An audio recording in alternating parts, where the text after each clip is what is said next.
got my co-host Kyle. Say what's up. What's happening, y'all?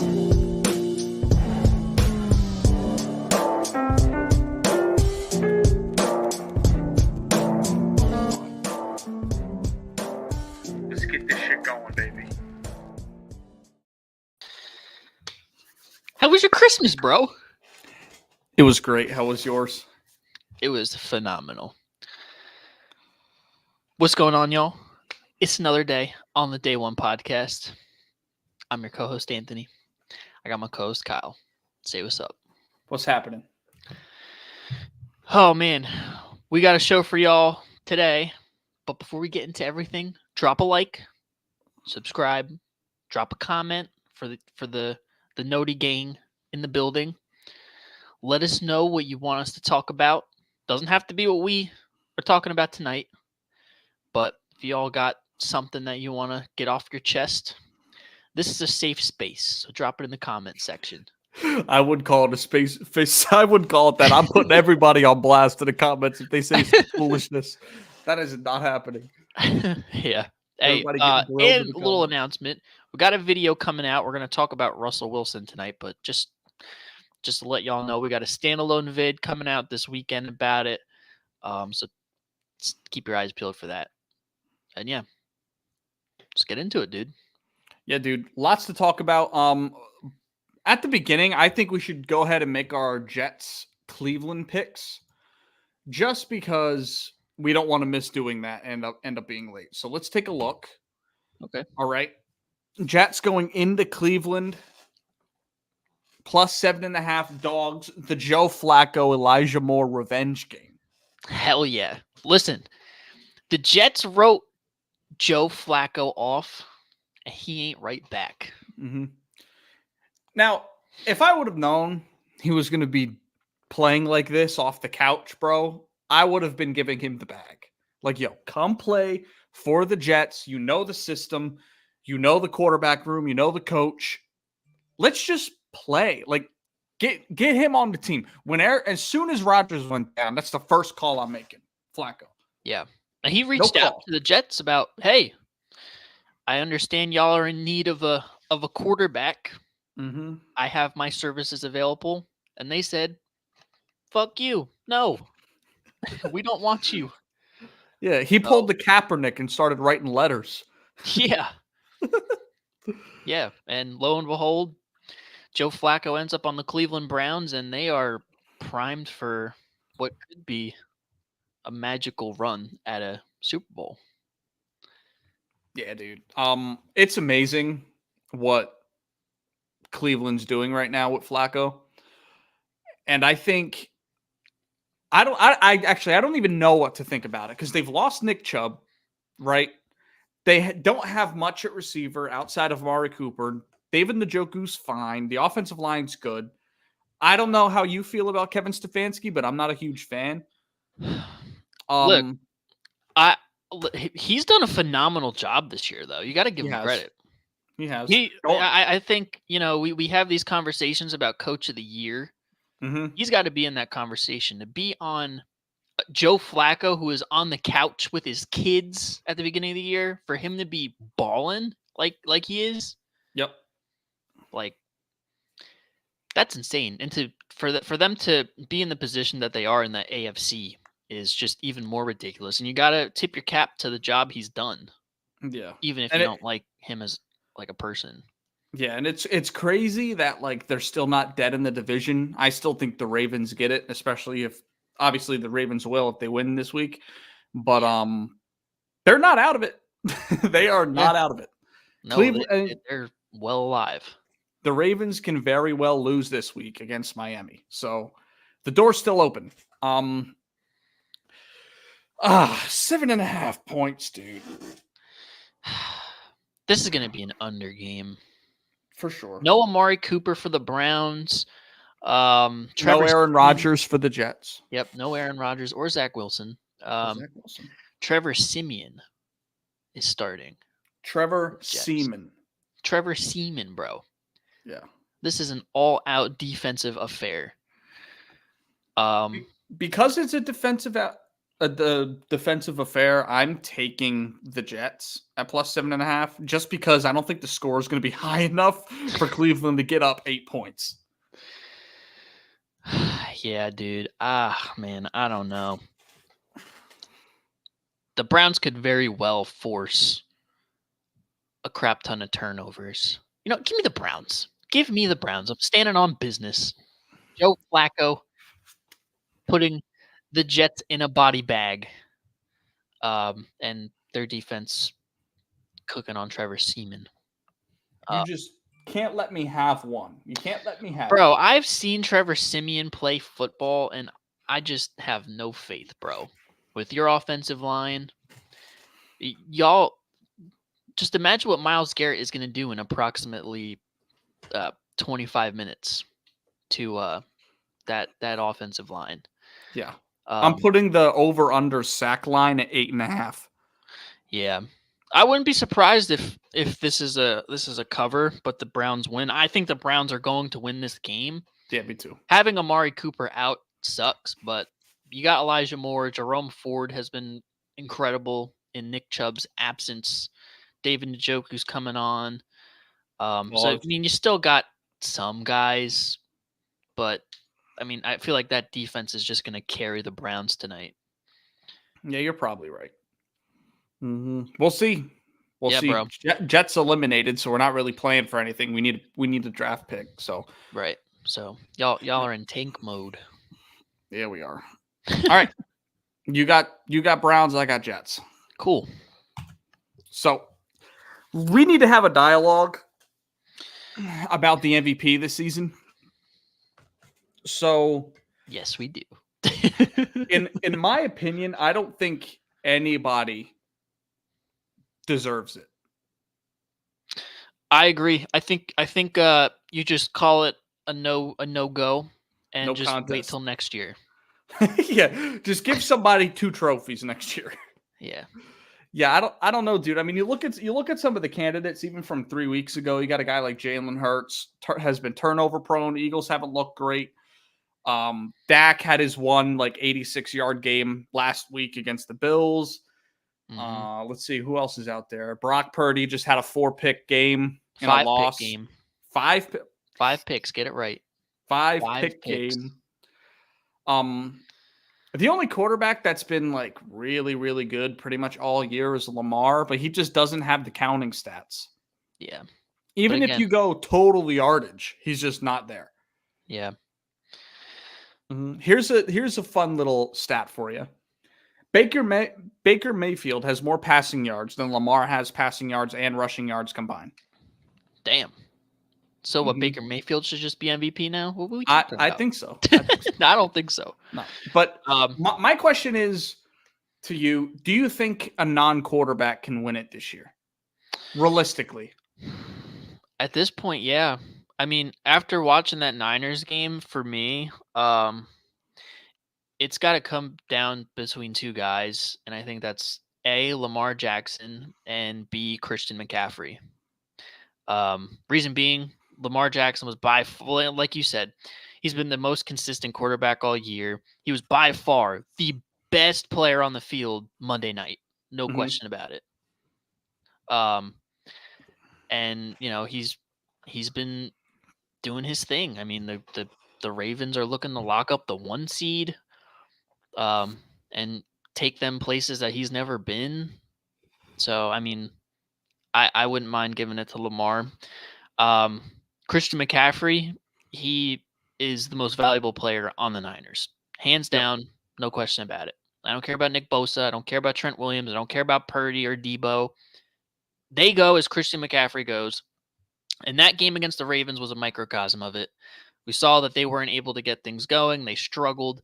Then they had that one drive where they literally fed Christian McCaffrey the ball all the way down the field, and he scored. He is the 49ers. So let's be honest. He is the San Francisco 49ers. And if anybody on that team is going to win MVP, it's him. I couldn't agree more. So, for example, these are Christian McCaffrey's stats through 15 games. through 16 weeks. So he's first in the league for running backs in total yardage, first in rushing and receiving for running backs. He's got 21 touchdowns. It's tied first with Raheem Mostert, and he's averaging 5.4 yards per carry, okay? Mm-hmm.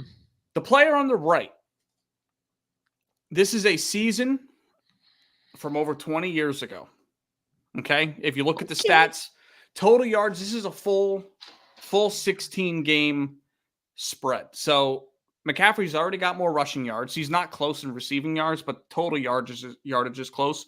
5 more touchdowns, same yards per carry. Do you know who this player is? Do I know who this player is? Yeah, I'll give you 3 guesses. You said it's over 20 years ago. 20 years ago. Yep. All right. My first guess would be Terrell Davis. Nope. No. Not Terrell Davis. Gee, I don't think Barry Sanders had 800 yards receiving though.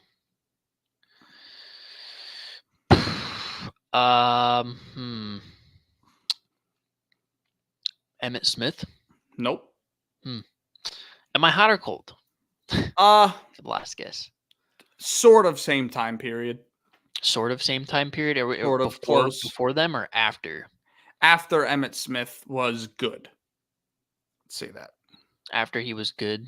Yeah. So it's this is after the Super Bowls. Wow. So this is like, it's gotta be like post Terrell Davis. Like post him being Super Bowl MVP. Mm-hmm. I'm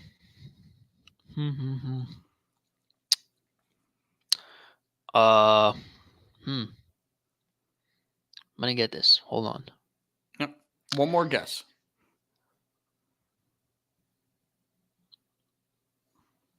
Marshall Faulk?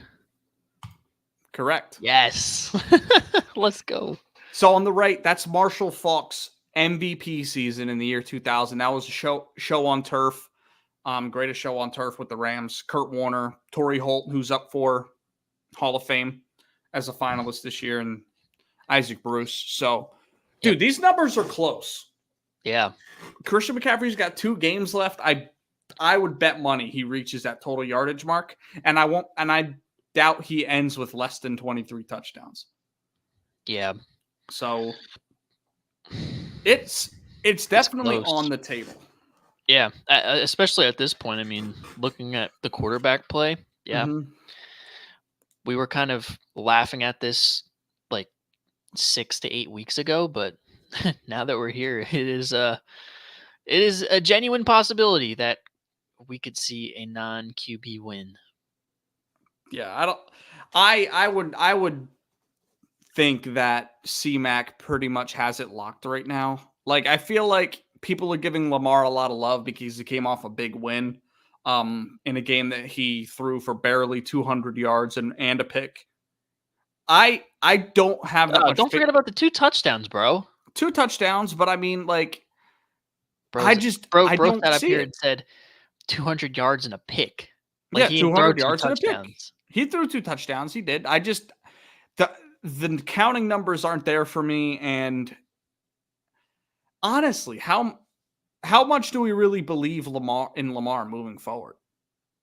To be fair, I don't know. He just put the best team in football in a body bag. maybe I'm lower on him than most people, but I think you look at McCaffrey's been consistent all year. He has, but like, I feel like Lamar's been consistently mid, to be honest. Like, I mean, you look at that Ravens defense, obviously the Niners have a good one too, but their offense has been awesome. You look at a guy like Brock Purdy, who we're all starting to think, maybe he's not a guy, because whenever there's a little bit of adversity, Brock Purdy can't overcome it. When he's playing down or when he's down at halftime or something like that, he's just not getting it done. I watched Christian McCaffrey single-handedly stabilize that Niners offense. Yeah, exactly. There's On a one drive. drive in like the second quarter where they just fed him the ball every single play, and then they scored. Yep. So I definitely feel like it's going to be McCaffrey this year, and I think with this week, if Lamar doesn't look great, you know what I mean? Because he's going up against arguably the second favorite in the AFC. Yep. So That's true. there's a lot to think about. I mean, they've got a nasty defense in Miami with Jalen Ramsey being back. They've been really good since he's returned. So I think the door's open for McCaffrey to just take off because he's definitely eclipsing 2,000 total yards. Yeah. Yeah, So, no question about it. And he's leaps and bounds with the rushing title. Yeah. So not even close. And he's up like 100 yards receiving over Breece Hall. So right. Yeah. Yeah, bro. It's definitely a possibility. At this point, for sure. Yeah, dude. All that Brock Purdy talk, it's over. It's the ship has sailed. Agreed. Agreed. And you see the propaganda for system quarterback making a comeback because he went out the game with the stinger. Your boy Sam Darnold came in and spun the rock. Yep. Ain't that crazy? Yeah, and I think even if the Niners lost that game and Brock Purdy like played okay, I still feel like he had a chance for MVP, and we still could have had some faith in him. But the way he just pick after pick, yeah. I mean, granted, some of them were just phenomenal plays by the defense, but agreed. Still, Agreed. I mean, it counts against able it's to on the elevate stat your sheet. squad. Got to be able to elevate the squad, and he just did not do that. No, Christian McCaffrey did, but he didn't. Agreed. So we'll see. We'll see who wins the MVP. I still think it's wide open, to be honest. Yeah. I mean, Dak could throw for 700 yards the next 2 weeks and 5 touchdowns and jump back into first, or Pat Mahomes is out of it. No, Pat Mahomes Jalen is out of Hurts, it. maybe he's got similar stats to Brock Purdy. Baker Mayfield. You want me to read them to you? Who? Jalen Hurts' stats similar to Brock Purdy's. Who's also out of MVP. Time. Yeah, I can read them to you if you want. Go ahead, go for it. I'll make my case. Let me just find it real quick. I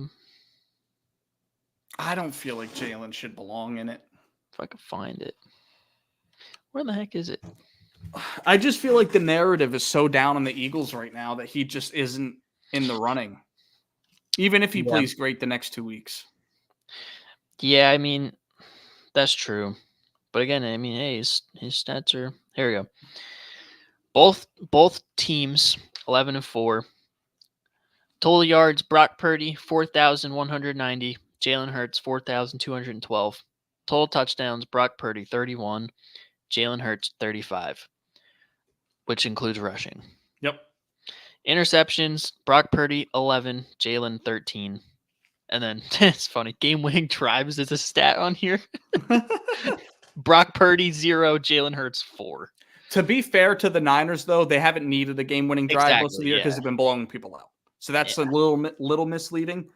Yep. But I mean, you look at the eye test with Jalen. He's just not the same as last year.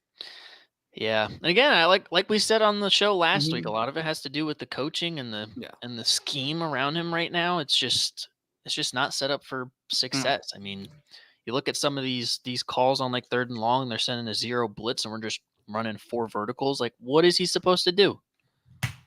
Yeah, like, we're not helping him out schematically.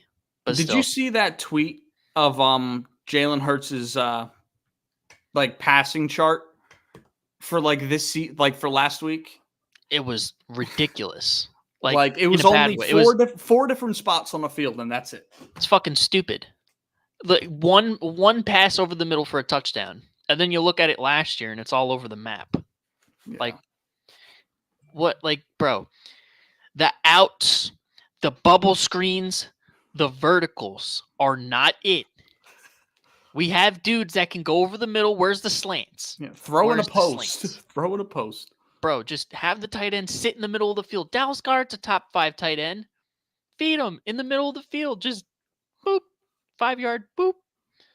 Yep. It's not complicated, bro. It's not complicated.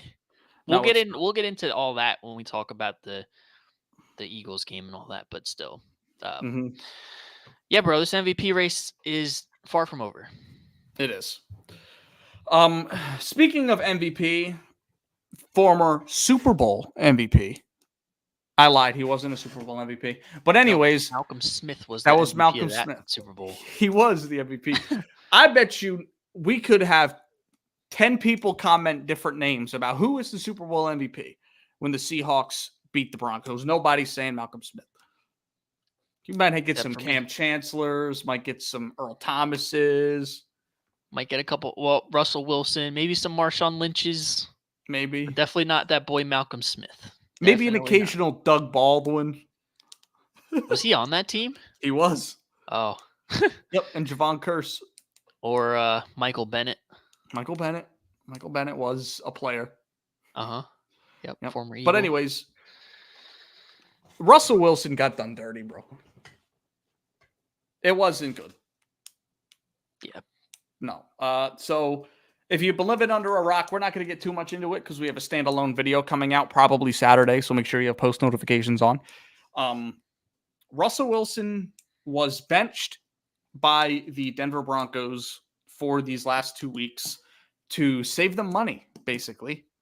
Get out of the contract. It's looking like from reports that he's going to be cut in March. Mm-hmm. And give me a quick thoughts because I know how I feel about it, and I'm kind of on both sides of the fence, but I want to hear what you think. Yeah, I'm kind of on both sides of it. I kind of feel like the Broncos did Russell Wilson dirty because you look at his stats compared to last year. He's not thrown for as many yards, but no, they're a lot better. It's a lot cleaner, more efficient.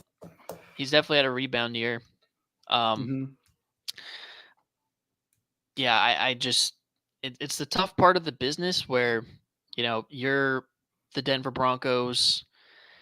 You have a lot of money tied up into an older quarterback that you don't know if he's the same as he used to be. And, the longer you stay in it, the more you're tied to him.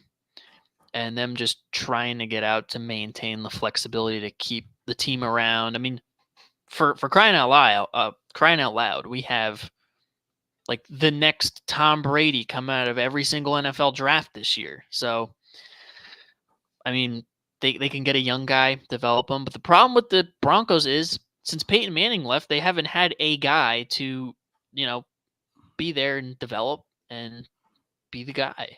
Yeah, I mean, you look back at some of the names: Brock Osweiler, Drew Lock, who just had a game-winning drive against the Eagles last week.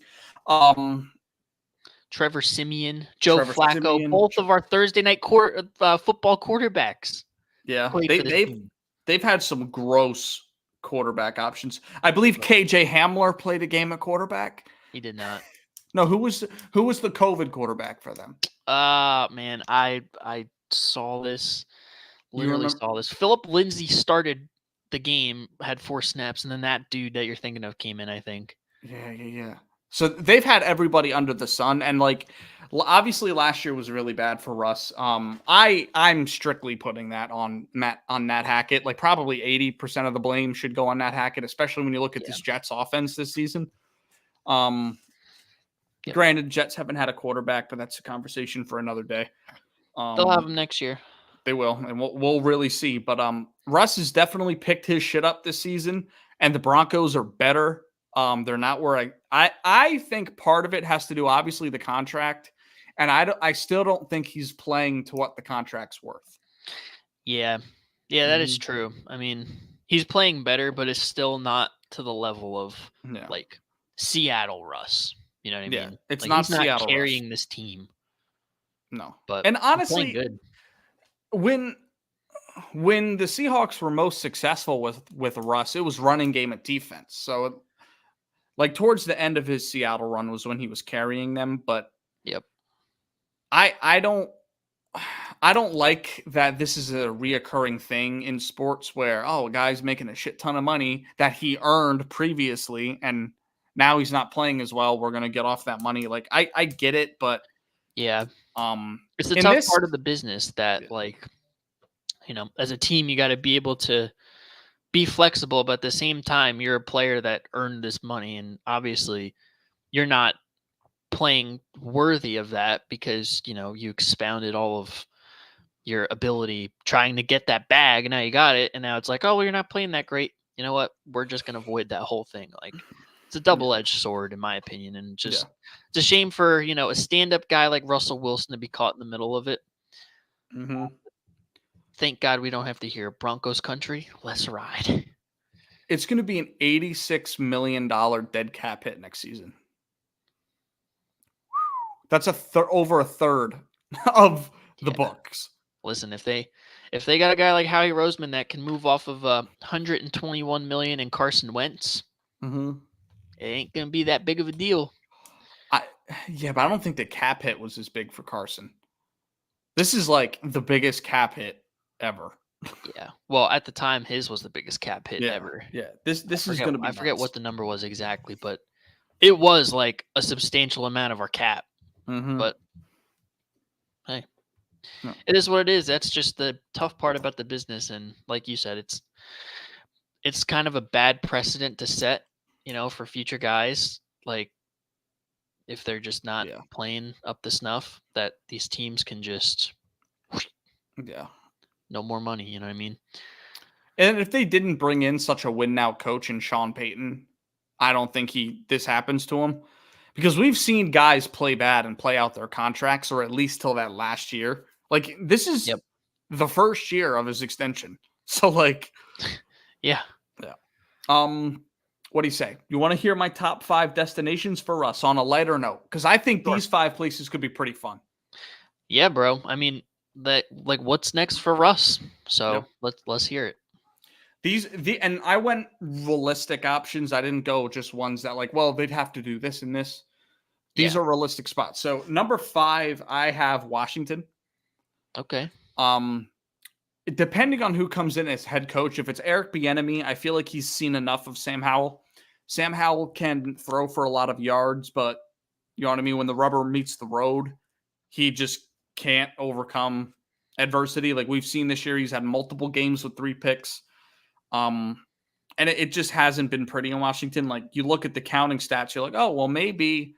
But then you look at the record with a decent defense and an incredible front. You know what I mean? They've got good weapons. Terry McLaurin, Curtis Samuel, Jahan Dotson, 2 good running backs. Yep. They've got some guys, but I think if they could bring in a guy like Russell Wilson, Sam Howell's still on a deal. He can sit back, develop. Right. The only problem is, we sat here 2 years ago saying that about Denver. About what do you mean about them? Like they got Jerry Jeudy, they got Cortland Sutton, some promising backs. They got some nice offensive talent, a decent defense. Yeah. And now you bring Russell Wilson in, and boom, here we go. You also have to keep in mind, though, remember, Cortland Sutton got hurt last year, hasn't been the same, and Jerry Jeudy has not developed an ounce. Yeah. We know who Terry McLaurin I'm just saying because, we bought into the stock of we got some pretty promising guys around. Yep. Let's drop Russell Wilson and boom, let's hit the ground running. Washington does have some promising guys. They're missing a quarterback. But again, we've seen this story with dropping Russell Wilson into situations like that. And I don't know. It'll be good for them, to build a little hopium. And I do think it's a little different, too, because they're not bringing in Russ with a giant-ass contract. He's not going to get 30, 35 million from a team. So I think you could still build out more of your roster. And you don't think if Denver's cutting them, you're not giving anything up like Denver did. Yeah, so if it goes haywire, you don't have, 4 years of dead money to get off Russ if you're Washington, and you still have your picks. Yep. So it's a win-win. Plus you have Sam Howell behind him, where if Russ doesn't work, well, it's back to Sam Howell. Yep. So there's flexibility if you're Washington bringing in Russ. Okay. Number 4, this one's kind of but I like it more than Washington. I put New England. Okay, I was thinking that, but yeah.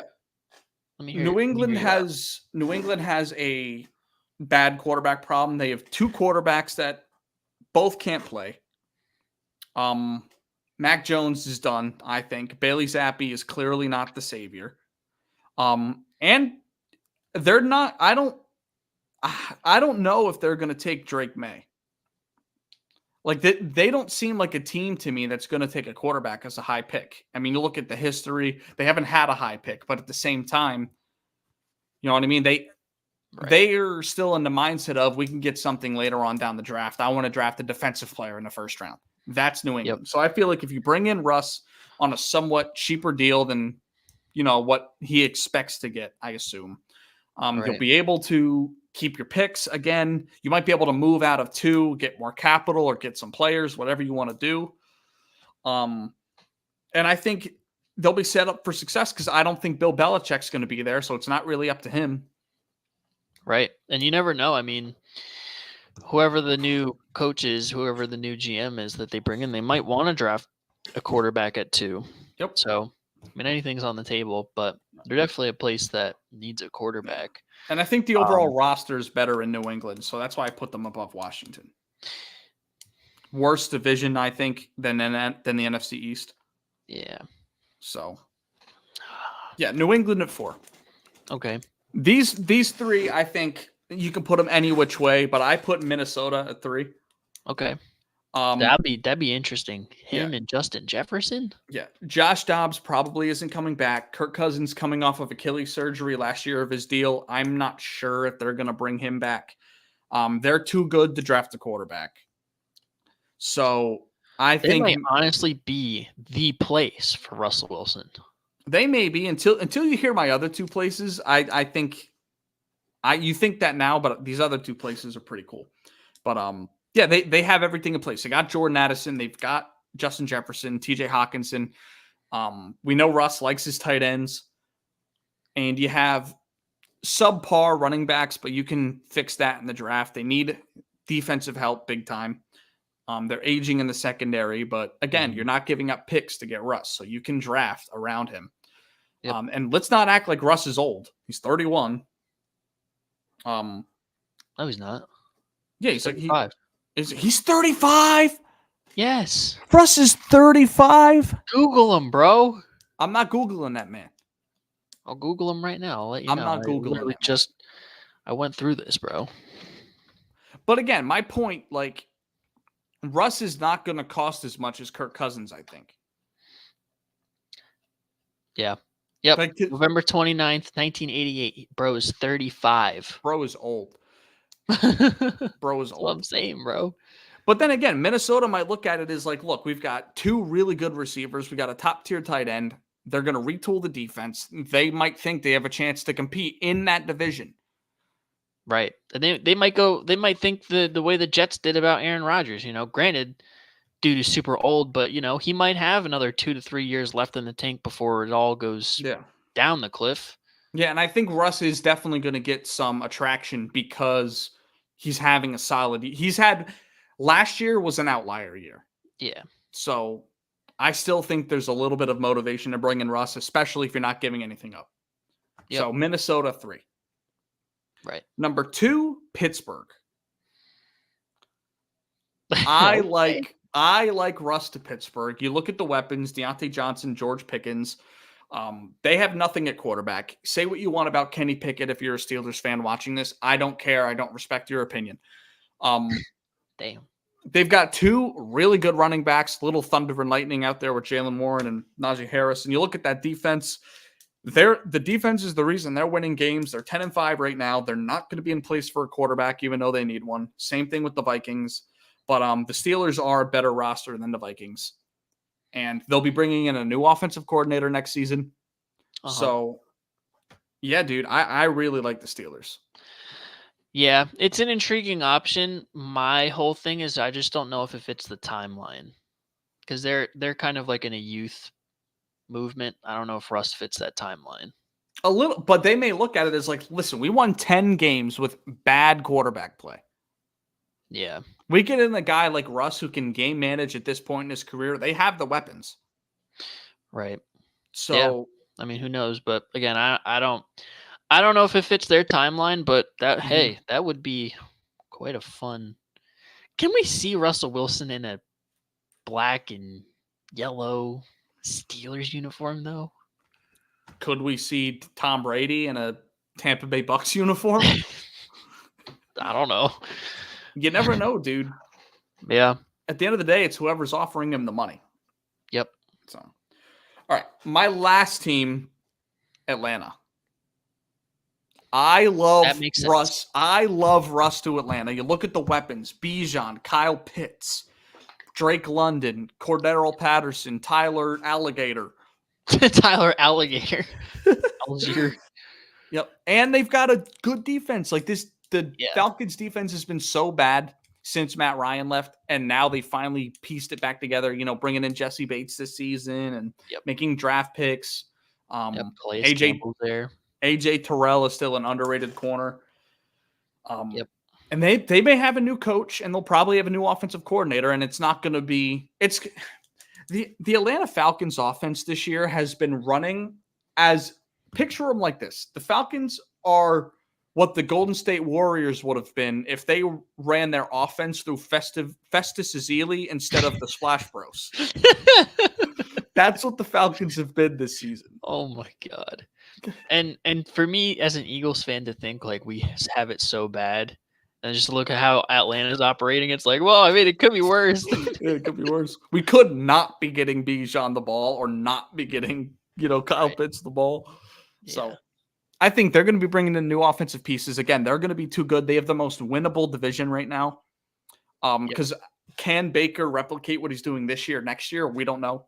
We don't know if the Saints are in cap hell. Yep. And the Panthers are dead. So the Falcons bringing in Russ could win 10 games in that division and make a playoff run. Yeah, bro. Hey, that's an intriguing spot. You got a nice blend of young and veterans, new coach. Hey, bro. See, that might fit the timeline a little better than Pittsburgh. Yeah. So I'd probably say Atlanta, Minnesota, Pittsburgh, maybe. Yep. Mm-hmm. We have to see. Like, there's a lot that could still develop out of this. Like you said off camera, the Broncos very well could bring back Russ on a cheaper deal. I highly doubt it because I think it's getting ugly. But I just thought it would be fun to throw out some options here. Yeah. And most of these are teams that aren't going to be in the cards for a quarterback because there's only one guy that we know is going to be good, and then there's like two other guys that we think are going to be good. Yep. So we know Caleb's going to be good. Yeah, we know Caleb's going to be an all-timer. Drake May, Bo Nix, like they don't have the name. You know what I mean? Like to be a good sports player, you have to have a name that sings. LeBron James, Steph Curry, Tom Brady, Aaron Rodgers, Jalen Hurts, Patrick Jalen Mahomes. Hurts, Bo Nix, Michael Penix. I'm sorry. Drake May, Caleb Williams sings. Yeah. You know what I mean? So yeah, there's really only one quarterback that's I think is going to be worth picking that high. So again, we said the same thing though about CJ Stroud last year, and now look. Well, I mean, you look at the draft class, there really has only been one quarterback that's been worth the pick. Yeah. I mean, Anthony Richardson was playing well early on, but we know he wasn't that good of a passer. It was for the physical ability. Yeah.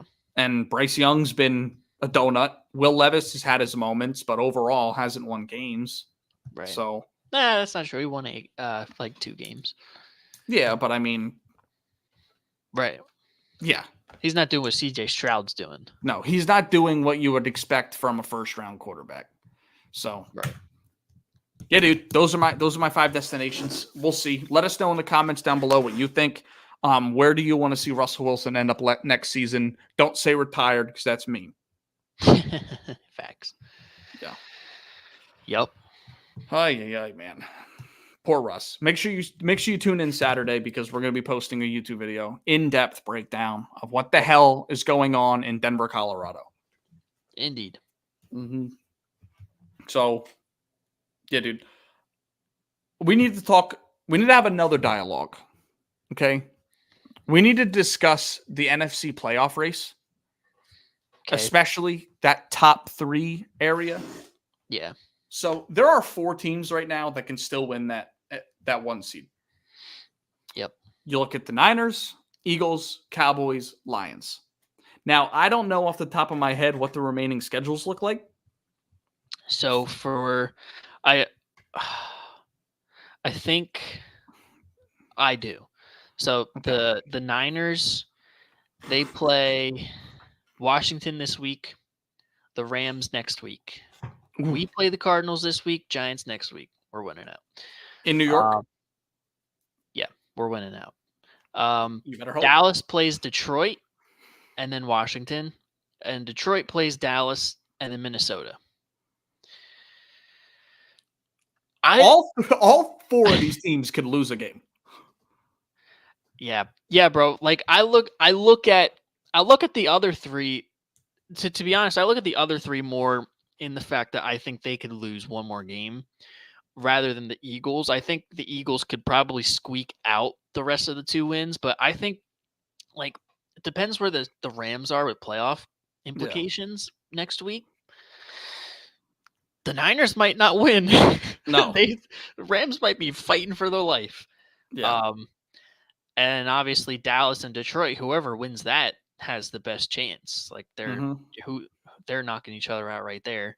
Yep. And we'll get into our picks about Dallas, Detroit, but I'm leaning towards Dallas is probably going to win at home, right?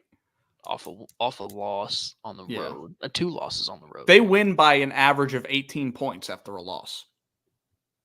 So, over the last 2 years, they would win. Week. No, off of a loss, they win by like 18. No. Yeah. Mm-hmm. On average. That's a lot. But yeah. I don't know, dude, because like obviously the Eagles have the easiest schedule remaining. But with the way they've been playing this last stretch, I don't see it unrealistic of them splitting with New York, especially because they play in New York. See, I disagree, especially if we're in the hunt for this 1 seed. And you look at last week, we won. It wasn't perfect throughout for much of the stretch, but you did start to see things that were very promising that we kind of turn a corner on, you know. We saw the crosser to Devontae Smith for a touchdown. I want to see more of that. We saw in the 4th quarter after the crowd literally bullied the Eagles coaches to run the ball chants sprung in the crowd. They ran the ball, they fed Swift, and bro, we had success.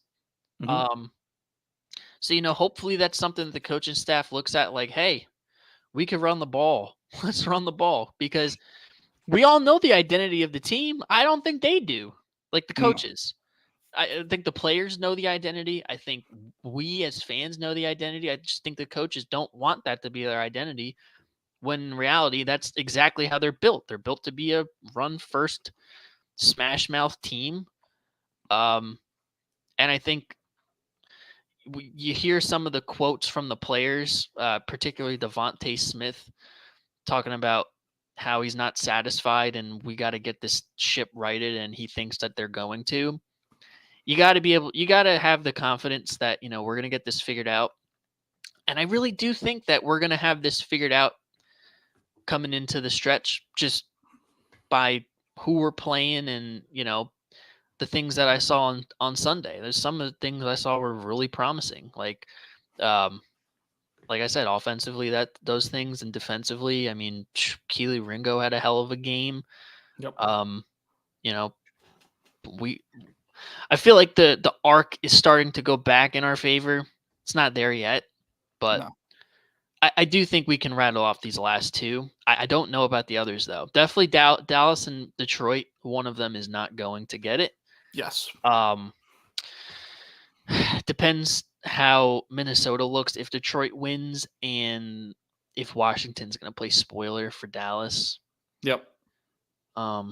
Which they have before, but who knows?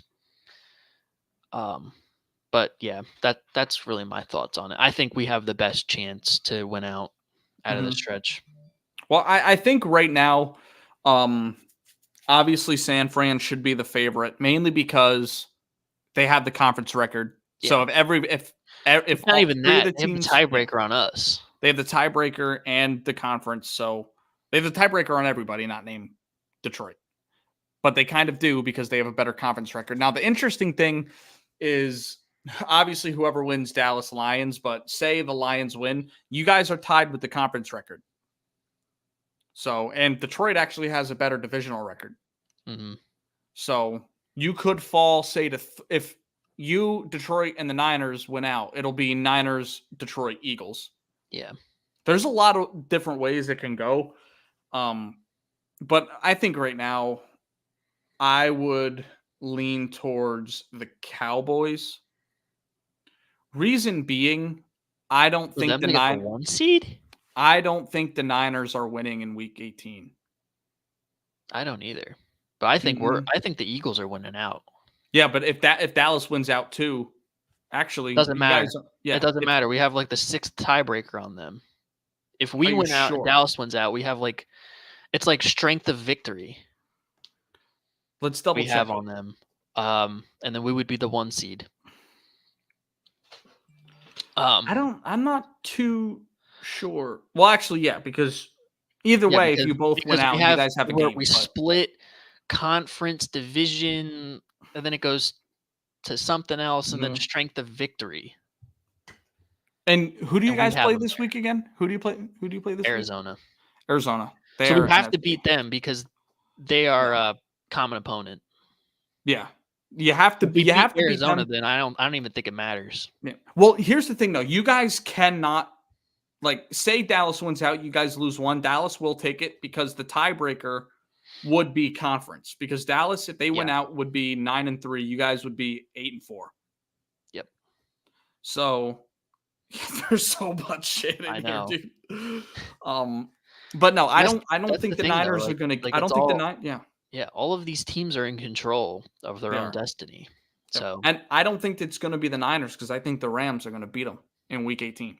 I do too. I think it's going to be the Eagles, dude. I think it's going to be the Eagles for the most undeserving 1 seed of all time.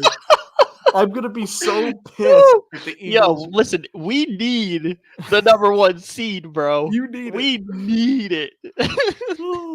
Oh man, bro. I think we have the best shot. I think. Like you said, I think the Rams are going to be fighting for their lives week 18. I mean, the Niners might come out and fight for the 1 seed, depending on how things look. I mean, it all depends. I don't, not sure about Detroit. I'm out on Dallas because, I mean, for the Eagles, we have like the tiebreaker on them, like 6 tiebreaker. So. And I truly believe that we will win out. So for Dallas, it doesn't matter.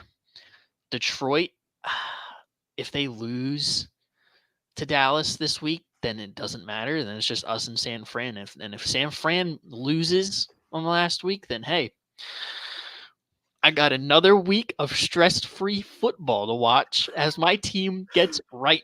That would be huge for us, though, because it would. We would not have to have a road game. We wouldn't have had a road game since Seattle, which was what a week ago. Yeah.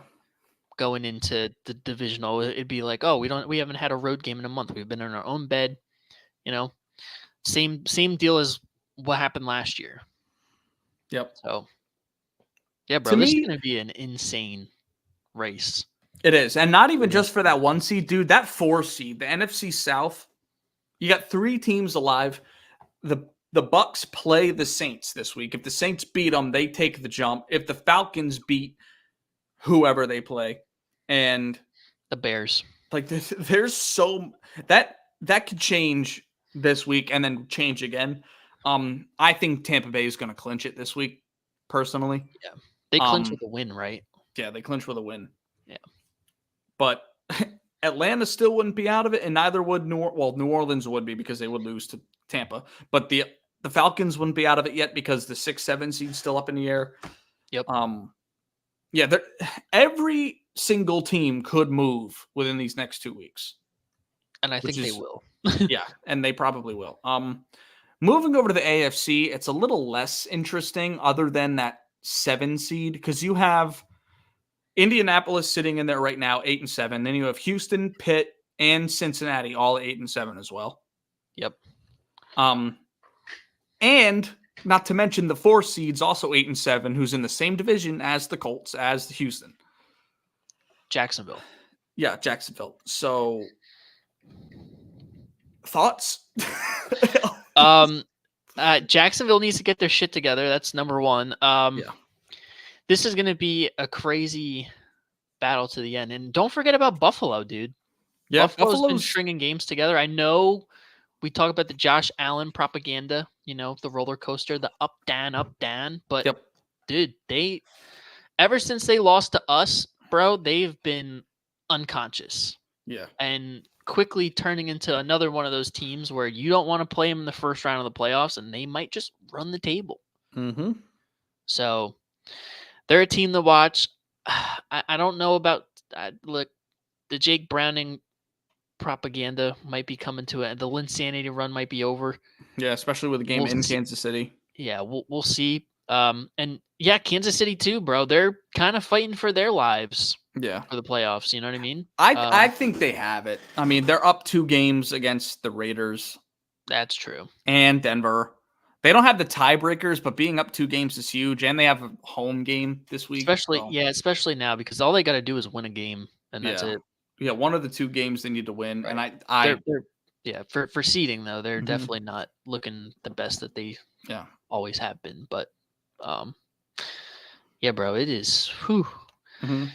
We when we broke down this schedule at the beginning of the season, we looked at this, particularly at the AFC around this time of the year. Like, man, the implications are going to be huge, and huge they are. Yep. And we got to give love to Cleveland having the 3rd best record in that conference, 10-5. That is insane. And they're currently up 7-0 right now against the Jets. Jerome Ford touchdown, by the way. Let's fucking go. Yeah, and the joke is 1/6 of the way there, dude. Njoku has 2 catches for 64 yards. So, hell yeah. But Cleveland probably wins this week, putting them at 11-5. Like, they're not out of that 1 seed conversation.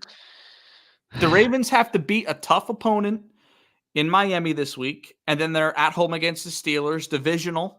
You know what I mean? The Steelers could be fighting for their playoff lives in week 18. Yeah, bro, it's going to be a movie. After what we saw against the Niners, bro, I don't know how you can bet against the Ravens though, like against with the Dolphins, because we've seen them and Dallas are both of those teams that they are the CEOs of front running. Like, they will beat the shit out of like under 500 teams, but once they play like a legit team, they fold. So I don't know. We'll have to see. That'll definitely be an interesting one. But yeah, bro. I want to believe. I want to believe in the Ravens. I just don't know if I can, because we've seen Lamar fall apart late in seasons. You know what I mean? With his style of play, he's gotten banged up towards the end of the year, or he's been out of gas. I could very well see. I mean, because Cleveland's not out of it, dude, and the Ravens don't have. It's not like they have 2 cupcake games.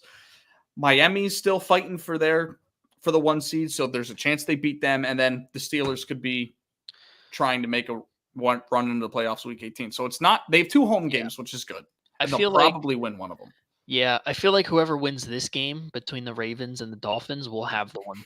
So we'll be able to kind of see a little bit better after that. Yep. I feel like if Miami gets it, then Cleveland is definitely in play. Yeah. But I think next week, which I think Baltimore will win at home, then I think it's a wrap. Yeah, you're probably I think right. they actually clinch it too. Yeah, they do. They do clinch it with a win. Yep. Yeah, because they'll be up 2 games on Miami. Yep. Yeah, lots going on. But I think next week we should devote 95% of the show just on the picks. I'll make up graphics for all the different scenarios of how everything can fall. And yeah, bro. We also gotta look back at our predictions. We can do that. You know what I mean? We'll have to go through and get screenshots, and I still have them. We'll make some clips. Oh yeah, we have the graphics still. Right. But we'll go back and look at everything, and reflect on the year and make our playoff predictions, I guess. Not next week, but next week we'll go through and look at a bunch of things. Right. Because we'll devote the whole show to it. We'll do a little bit of try to tell y'all maybe, but we'll see. Yeah. But yeah, dude, lots going on in the NFL right now. Yeah. All right, what do you say? Try to tell y'all? Let's try to tell them. Let's tell them. All right. You tell them.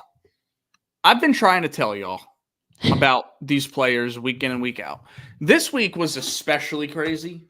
I feel like this is like the 3 most crazy picks we've had on here, other than maybe Giannis's 60-point night being on here. Yeah. But yeah, let's take a look. So let's start basketball right down the middle. Luka Doncic on Christmas Day. The late sleep. Merry Christmas. You know what I mean? Bro's up at the pole right now, chilling with Santa Claus. He dominated the Suns on the road. And he's been doing this for a long time now. Yep. He, as I said here, he's the father of Devin Booker. He put up 50 points, 15 assists, 8 of 16 from 3. He was also 15 of 25 from the field. Gross. Absolutely disgusting. He's one of the only guys in the league that can have a stat line like this. Like, it's one thing to have 50 points, which is great. It's another thing to also have 15 assists. Facts. Yeah. So, shout out Luka. Christmas Day. I like the little hat he's wearing. I put that on him myself. Yeah. So, I like shout out. A little touch. Facts. Shout out Luka. Amari Cooper here. 11 catches, 265 yards, 2 tuds. Obviously, a career high. Second all time for receiving yards for a Brown. Can you name the player who had the most receiving yards in a game for the Browns? For the Browns? For the Browns. This is number 2. What's number 1? Ooh, oh, man. I thought this was number 2 all time because I know there was a Rams receiver back in the 80s that had like 300 in a game. Philip. Mm-hmm. Philip. Yeah. And actually, no, this isn't even top 10. Calvin Johnson has had 2 games alone over this. This is number 2 all time for the Browns. Oh. Definitely not Josh Gordon. Definitely is Josh Gordon. Yep. In his all-pro year, remember he had like 1,600 yards or something like that? He had a 294-yard game. Damn. Yeah. So shout out Josh Gordon. Yeah, shout out Josh Gordon. Hope you're in rehab. 11 catches for Amari Cooper, 2 tuds. He scored on 2 one-play drives, meaning he had a 75-yard tud right off a kickoff, and then he also had a 64-yard tud off a punt, which is just gross. And more Joe Flacco propaganda. So, shout out. And then on the right, finally a homer pick. I had to take Breece Hall here, mainly because I saw a stat. And you know me, I'm the stat guy at this point. Yeah, bro. So Breece Hall's only played. Yeah, Breece Hall is only played in like 20 games in his career. He's got 3 games with 90 plus rushing and receiving yards, tied first all time. 3 games. And other guys that have done it, Walter Payton, who took 111 games to do it. Uh-huh. Okay. And I believe the other one's Marshall Faulk, who took like 98 games to do it. So Breece Hall's done this in less than 2 seasons. That's insane. Yeah. And the crazy part about this performance is to me, the receptions. Having 12 catches for anybody is crazy. 12 for a running back is outrageous. Yeah. That's a lot of receptions. And that is the definition of a safety net. And we need to start not talking about him in like echelon of like Christian McCaffery, but outside of Christian McCaffrey, is he second best dual threat running back? Maybe third behind Alvin Kamara? Maybe. I definitely think we'll be able to have a better gauge on that dialogue next year if he replicates this, but he's tracking that way, I'd say. And speaking of Breece Hall, he's got 3 carries for 32 yards right now and 1 catch for 21 yards and a touchdown right now. So he's doing it again. Hell yeah. Yep. Yeah. Apparently this is going to be an offensive shootout. Yeah, bro. Take the over. Yeah, take the over. You should have taken the over. Oh shit! I took under 40. Oh did. no! You did. But yeah, I wanted to give these three guys a shout out, and it's pretty cool that the guy on the left and the guy on the right, both their teams are playing each other as we speak. So Yep. that And wasn't one of even them in, won against a football team. huh? One of them won against the football team. Yeah. For you at home, that's the Washington Commanders.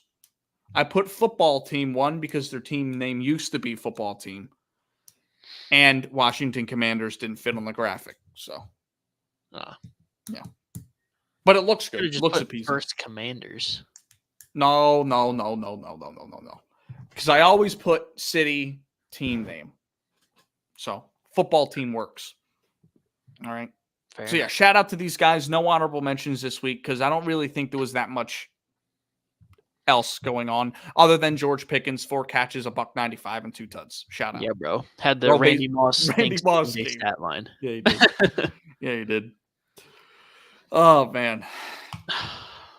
All right. Picks time. All right.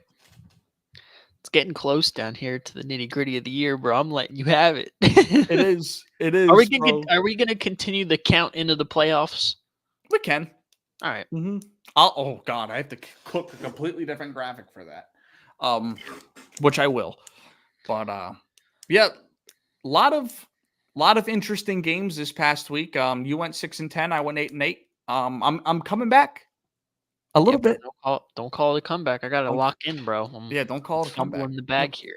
The 2 games that we split this week, I won both the matchups. I believe they were what? Let me see. Eagles, Giants, and The other one was Jags, Bucks. Jags, Bucks. Yep. So take that. You suck. Yeah, So I know. that's where we sit as of right now. Yeah. I think a funny little betting stat here is all the Christmas Day dogs covered. Yeah. Yeah. Did all the Christmas? No, they didn't all win, but yeah, They covered. This was a good week in football, bro. Yeah, definitely Mhm. was. Lots of interesting matchups. What games do you want to talk about here a little bit? I don't really want to talk about anything on the left, to be honest. Yeah, me neither. There's nothing really there There's other really than nothing to shout out talk Joe about. Flacco. Yeah, shout out Joe Flacco. Shout out Josh Allen. I mean, we can talk about the concern in Jacksonville, I guess. Yeah. They're on like a 4 or 5 game skid right now. Yeah, they are. Yeah. And I told you last week, I think the Bucks are a better football team than the Jags right now. I mean, I know like 3 weeks ago we had Jags as a contender, but I mean, I feel like we were overlooking Trevor Lawrence's turnover problem. And Right. he And put his injuries. yeah, He's dealing with some injuries right now, and it's not helping. No, and I don't put that in the ballpark of the turnover problem because he's been like this his entire career. Yeah. Last week he had 3 turnovers. He had 5 total potential turnovers because he had 3 fumbles, 1 was recovered. And it just wasn't pretty. Baker Mayfield looks like the better quarterback right now, and he's been playing top 10 quarterback this season without a doubt. You look at the overall record and you're like, it's not that great, but you know, I mean, they're sitting at 8-7 now with a chance at the playoffs, and they might scare a team. They might because they'll be at home. Yeah, bro, they're turned into a team that you don't want to see. No, and it might be funny. They might get to play Dallas again. Remember Dallas went into Tampa 2 years ago when Brady was there. Yeah, listen, bro, we were there. Yeah, we were there. We were. That was last year. Was it last year? It was last year, bro. Brady was a player last year. He was. Brady was a player last year, yeah. Because 2 years ago, Matt Stafford and Cooper Kupp had the huge game-winning drive. That's right. Last year, Tom Brady he fell off, and then Dallas sent him to retirement. Oh, yeah, that's We right. were in attendance at our favorite spot for it. Were we? Yeah, bro. Damn, bro. And I had one of the hottest live betting streaks that you'll ever see. Oh, yeah, facts. You won player catch a pass, right? Yeah, bro. I was like plus $100 that night. Yeah, facts. That was definitely big ups. But yeah, shout out Baker, dude. He's been unreal. Yeah, dude. He's been insane. And we kind of at the beginning of the year we kind of looked at this team like, hey, whoa, we don't know what the 4, 5, 6, 7's looking like, but Tampa Bay might be in there. Here they are. Yeah. They're in there. Yep. And if they're they're in a chance to take the division for good this week with a win. So we'll see. Shout out Baker, but yeah, you're right. Jacksonville definitely needs to clean up on some things. They haven't been running the ball as well as of late. Yep. And Christian Kirk not being there is definitely hurting, but it all comes down to the turnovers at the end of the day. Yep. We could also talk about Dallas and Miami. Hey, bro. Oh yeah. Hey. Yeah. It's welcome to December, and y'all know what time December is. Dallas joke season. Let's be fair. Dak played great. Yeah, bro. I'll keep it a buck. Dak had when he needed a legacy drive, he had it. Yep. The defense let him down, bro. They did. Yeah, you can't really put that on Dak, and it still gives me a little bit of hope about Dallas. I mean, the defense couldn't get it done, but I mean, the biggest question all year has been Dak. Can he execute when it's needed? And he did. So 1 out of 10 times. Hey, listen, bro. Clock is right twice a day. Yeah, that's a line and a half. I wasn't expecting that. Oh my god. Yeah, bro. For me, it kind of solidified my beliefs on Dallas. They're a talented football team. So is Miami, but when these teams play good teams, push come to shove. Listen, bro, the lights are too bright. And again, I still think the NFC is San Fran and Philly. Dallas could make it interesting. They could just because they have one of the top talented teams, but like whether it's the offense not executing or the defense not getting a stop, bro. Can't have it. I don't look down any less on the Cowboys right now, especially when the reason why, because you might agree with this, you might not. Obviously, I think the Niners are better than Miami. I think the Lions are better than Miami. But you look at the combo of Tua and Tyreek, who played a big role in that game-winning drive. Same thing with Jalen Waddle. But in that situation, the Niners don't scare me. If I'm Dallas, the Eagles don't scare me. The only team that really does is the Lions. Like, obviously, Jalen is him, and he can put on the cape here and there, and he has this year. But the way they've been playing and the way they've been running their offense, I'm not confident they can go on a game-winning drive against Dallas right now. I'm not confident in that. And we've seen Brock Purdy in adversity work. We damn sure don't think he can. The only team I think that could is the Lions, because we haven't really seen them have a lapse like Dallas has had, or like the Eagles have had, or the Niners. Like, they've been consistently really, really good, or lost by the skin of their teeth this year. Like, that's been the Lions. Right. Other than the Ravens blowing them out. But we all think the Ravens are probably the best team in the AFC. So yeah, that doesn't really. Yeah, but it's not me shitting on Dallas, because this is just how I felt all year about them. Yeah, I know. So it's just justifying my stance. Like, they play good teams. They can't get it done, but they can put on the glitz and glamour and put up all the stats you want against 500 or below teams. Hey, it is what it is. And, with their talent, they are dangerous enough to make something happen, but who knows? Yeah. Yeah, we'll see. December is just a great time, bro. Once the calendar strikes the new year, bro. Yep. The true colors come out. Yep. All right. Saturday Night Football. Shout out Bailey Zappi sending Russell Wilson to the bench. To the retirement home. Yep. To the retirement home. See you later. Shout out on your long flight down to Atlanta, where you're going to be playing football from now on. Yeah, bro. Shout out Ezekiel Elliott, bro. Yeah, dude's been dogging the engine of the New England Patriots. Facts. And not doing it just as a runner, as a receiver, too. Yeah, bro. There's more a receiver than a runner. Yeah, he's been reinventing himself a little bit, because he wasn't really that much of a receiver at all with the Cowboys.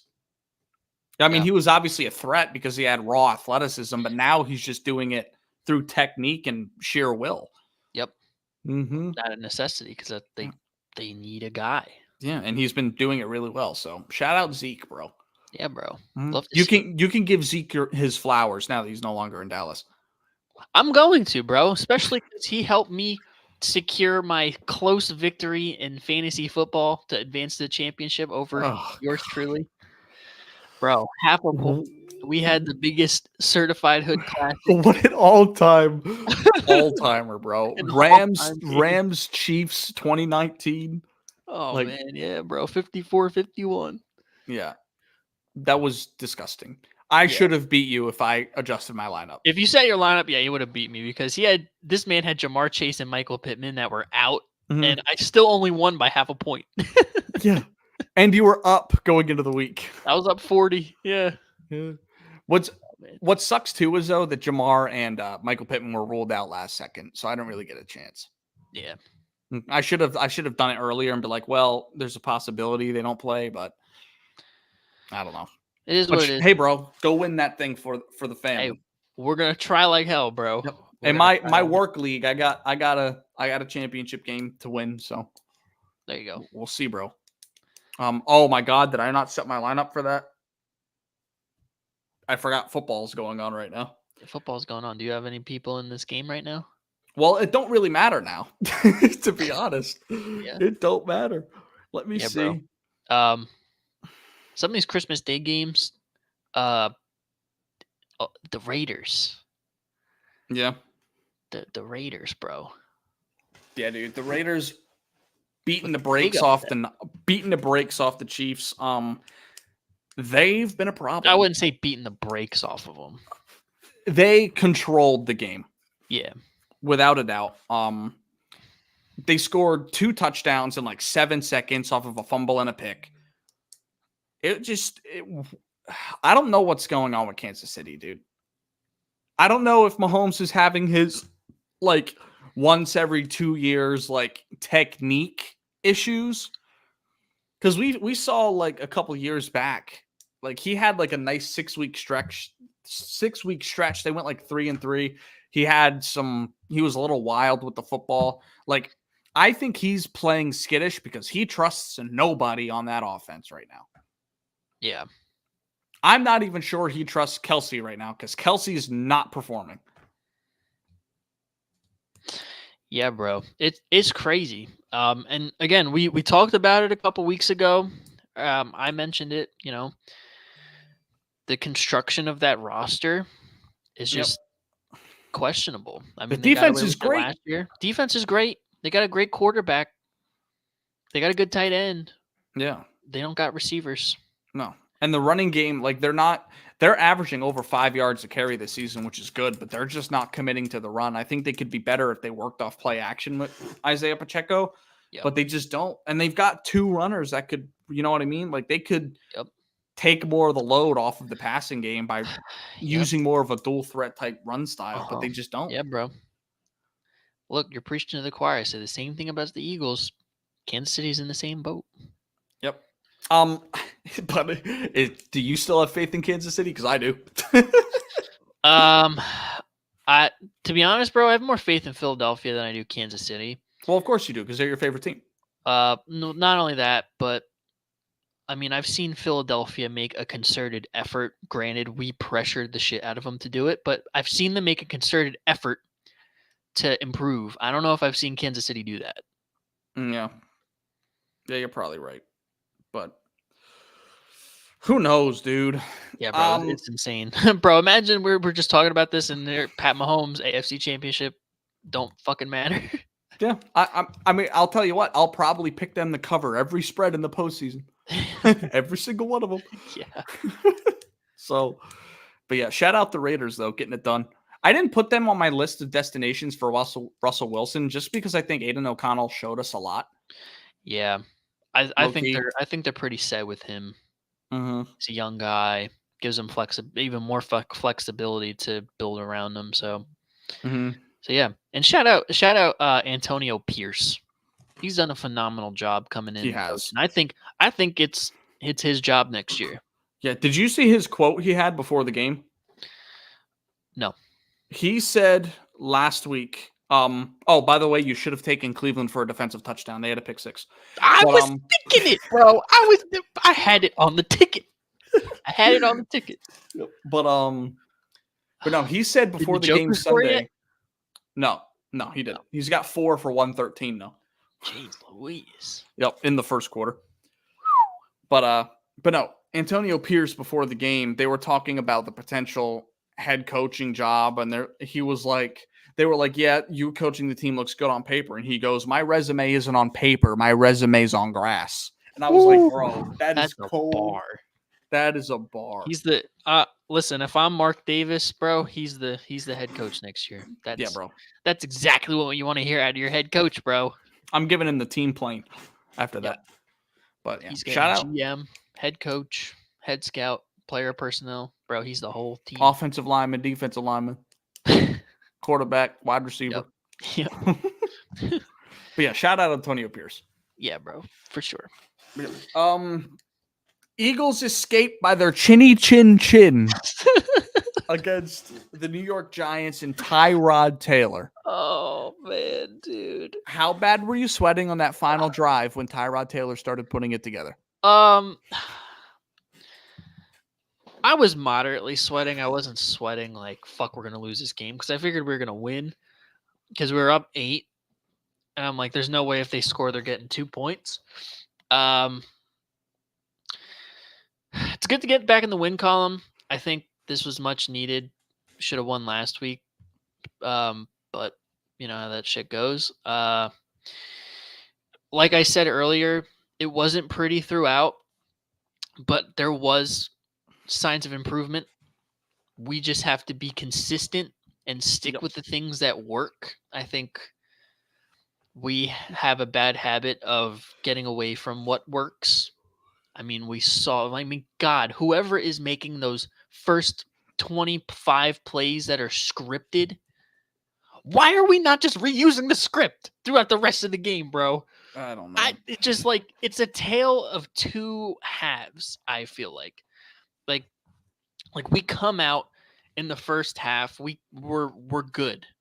Yep. Offensively, we're good. We're doing things that work. We're being efficient. We're doing the things that, make an offense efficient and good and not predictable. And then we get out in the second half and we're just like, well,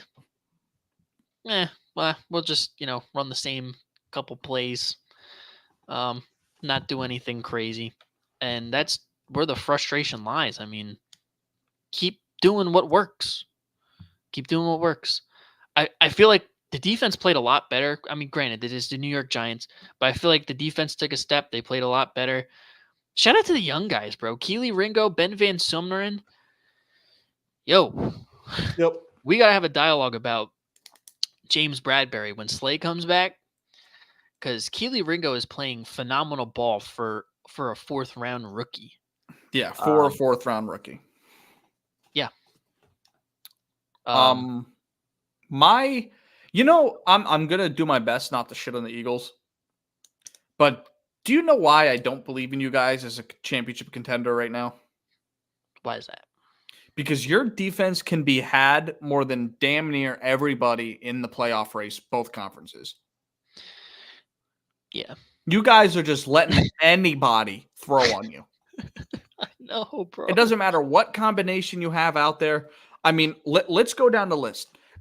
Baltimore secondary, I'll take Baltimore. Miami secondary, I'll take Baltimore. Kansas City. Jacksonville, close, I'll probably take the Eagles. Cleveland, I'll take Cleveland. Buffalo with those two safety combos. I couldn't name a goddamn corner on the Colts, so I'll probably take Philly. San Fran, obviously San Fran. Philly, well, I just said Philly. Detroit, I'll take Detroit with Brian Branch having a great rookie season. Tampa, I'll take Tampa. Dallas, I'll take Dallas. Rams, I'll take Rams. Seattle, it's up in the air.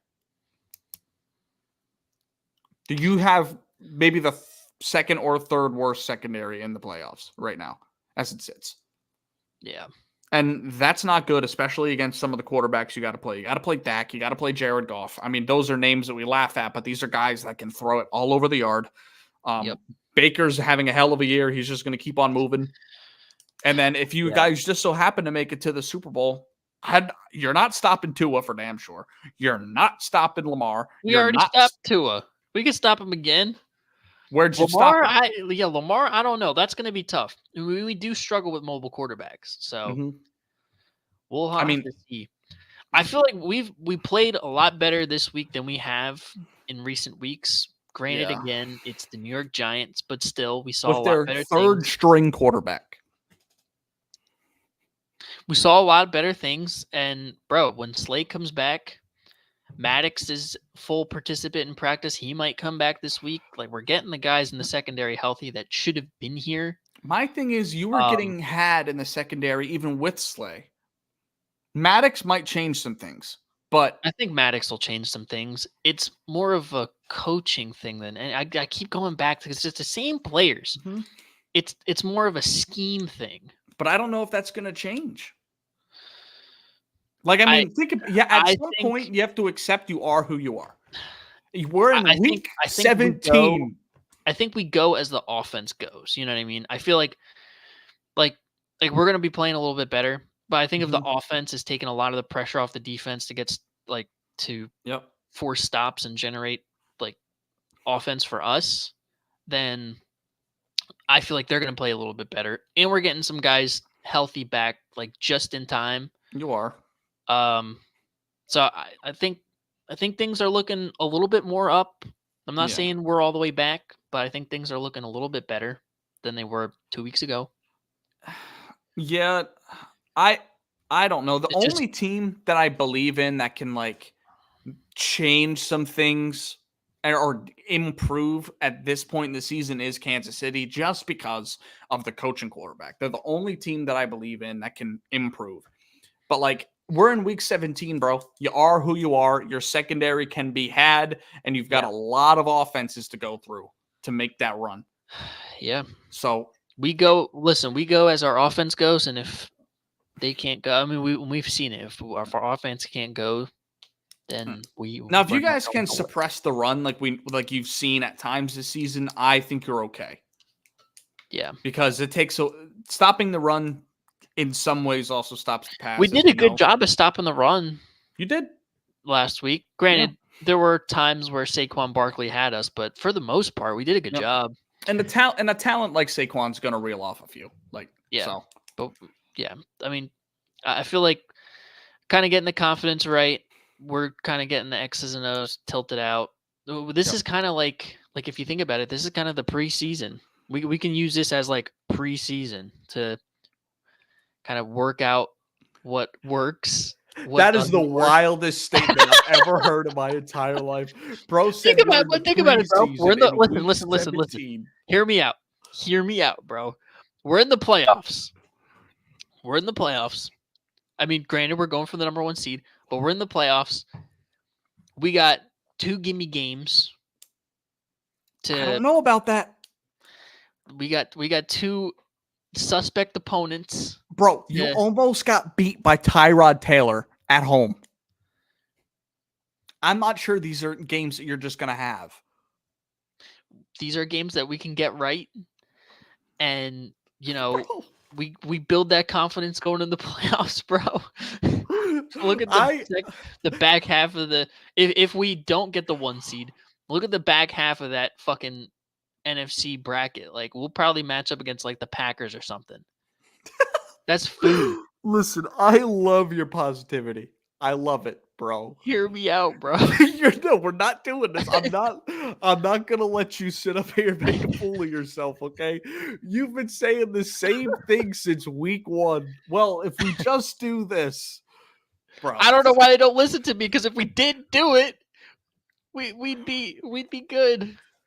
Be a lot better than what we are right now, bro. I respect you crying for help, and if you want, I'll take this video, fold it up in an envelope, and ship it to Philly if you want. But it needs to end up on Nick Sirianni's desk, Brian Johnson's desk.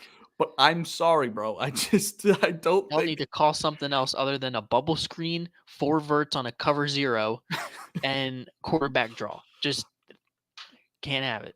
It's not changing now, buddy. It's just not. I'm sorry. You're not out of it, but We're not out of it. I hope no. I hope we don't have time to make wholesale changes, but I hope we change just a little bit. I would hope so. I respect your confidence. Okay. Yeah. All right. Let's look ahead at the We night get it game. together before we get it together, bro. Y'all don't want to see us. If we get it together, Stop y'all it. don't want to see That's we should end the show there. That's it. All right. Listen. The Rams went into San Fran and absolutely beat the hell out of the Ravens went into San Fran and beat the hell out of the Niners. I know you said Brock Purdy had 5 picks. He actually had 4. Sam Darnold had 1. I double checked. Gotcha. They had 5 turnovers. I mean, all things considered, if San Fran wasn't turning the ball, if buts and maybes, but San Fran was moving the ball. You know what I mean? So I definitely lose a lot of faith in Brock Purdy moving forward. Now, we saw in the playoffs last year, especially in early on, he did some things in the playoffs before he got hurt that looked pretty good. And he's not going to have to see the Ravens again until the Super Bowl. Yep. Where are you at with San Fran? Do you still see them as probably the favorite in the conference? I would, just because there's so many questions everywhere else. And what are your thoughts on the Ravens currently holding the best record in football? Well, yeah, and I'll start with the Ravens. I tried to tell y'all all season that this was a good football team, and here we are. They have the best record in football. They just beat the best team in football. They are the best team in football. So I tried to tell you about Baltimore.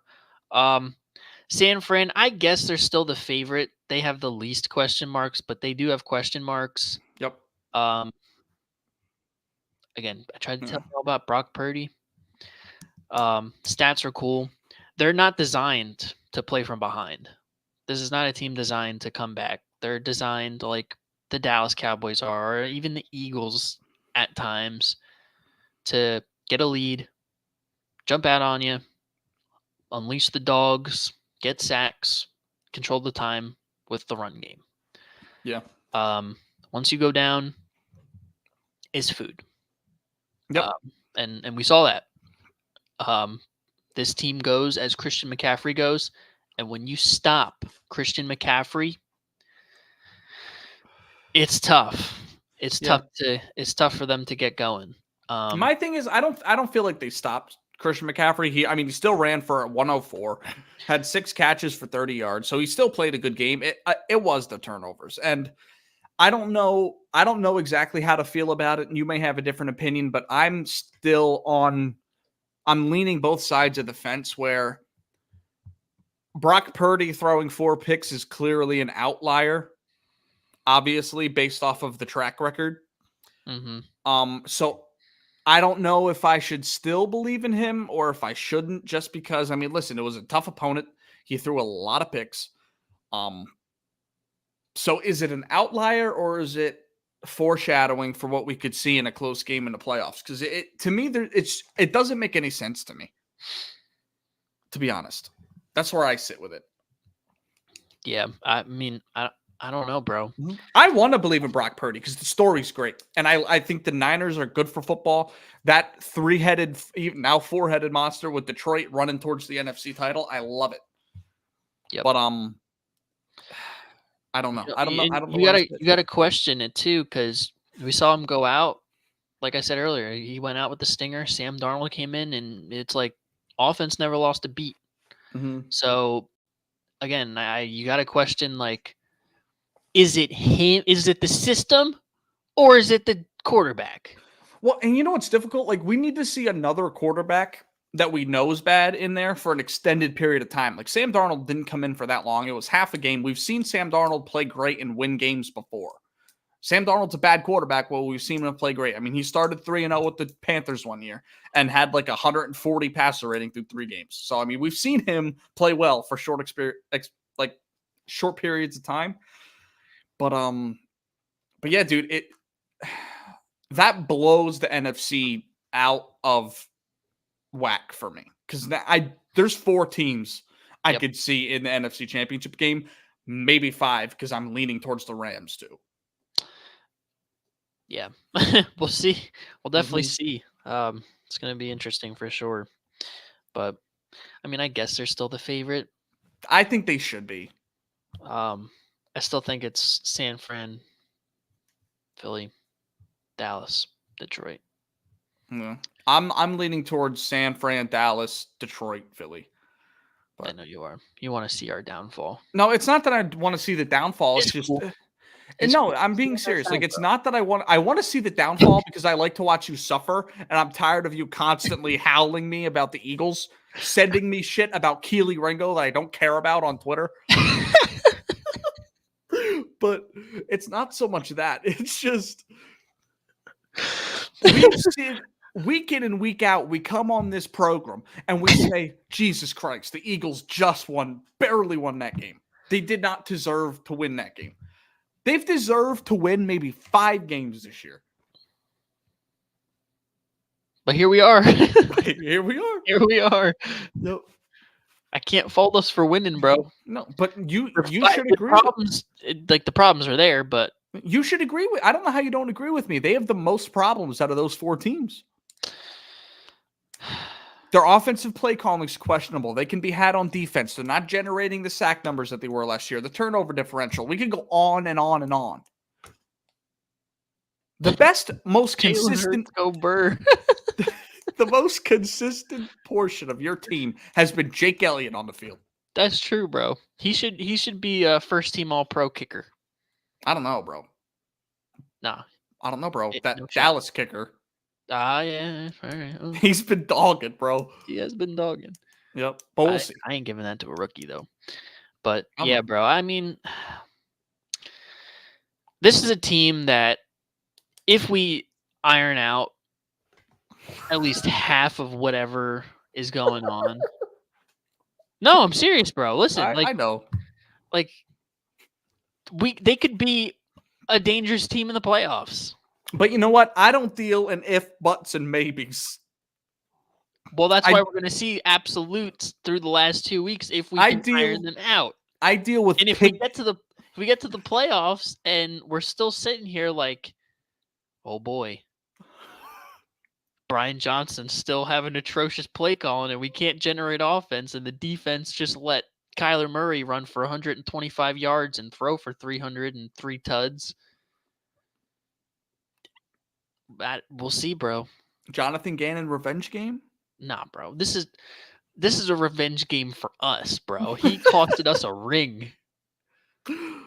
Oh, God. I've been waiting for this game the whole year. Oh, man. I love this sport. Let me tell you. Yeah, me too. Yeah, dude. There's so much shit. But I know. we'll see moving forward. So right now, let's just double back real quick on Jets, Cleveland. I took the Jets to cover. You took Cleveland. Cleveland's currently winning 20-7. Joe Flacco slinging it. Breece Hall is already up over 70 total yards on the game. Mm-hmm. Try to tell y'all. Yep. 2 turnovers for the Jets already. Simeon had a pick 6 and Israel Abanikanda fumble. So, we'll see where we're at. Probably be at halftime by the time the show's done. So, yeah, dude. So this first game here, Detroit Cowboys. I love this standalone game on a Saturday night. Beautiful. No Monday Night Football this week either. Nice. No Monday Night Football. So we get to watch, football all week, all weekend again, which is great. So let's get into it, dude. Detroit on the road in Dallas, 4.5-point dogs. Okay, both teams. One of the team 11-4, one 10-5. What are your thoughts? Who are you taking? Well, Dallas is on a 2-game skid.